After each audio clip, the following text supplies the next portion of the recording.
ہم ساری زندگی لوگوں کی منتیں کرتے رہتے ہیں اور لوگوں سے یہ کہتے پھرتے ہیں کہ تم میرے ہو جاؤ۔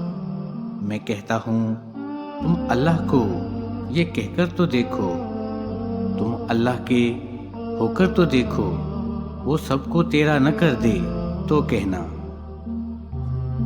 اللہ تمہیں اسی سے آزماتا ہے جو تمہیں سب سے زیادہ محبوب ہوتا ہے۔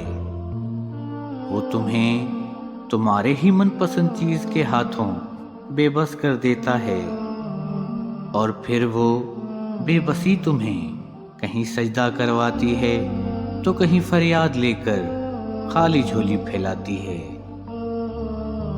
ناممکن اللہ کے لیے کچھ بھی نہیں ہوتا، وہ ناممکن بس تمہارے لیے بناتا ہے۔ پھر جب تم مانگنے کا تسلسل نہیں توڑتے تو وہ بھی تمہیں دینے کے وسیلے بناتا ہے۔ تم اپنی مرضی سے دعا نہیں کرتے، اللہ خود تمہیں دعاؤں پر مجبور کر دیتا ہے، کیونکہ وہ تمہاری چاہ پر بہت پہلے سے راضی ہوتا ہے۔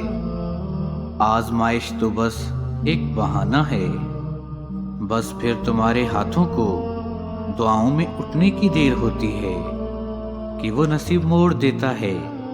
پھر اللہ تمہاری من پسند چیز واپس لوٹا کر تمہاری جسم میں نئی زندگی پھونک دیتا ہے۔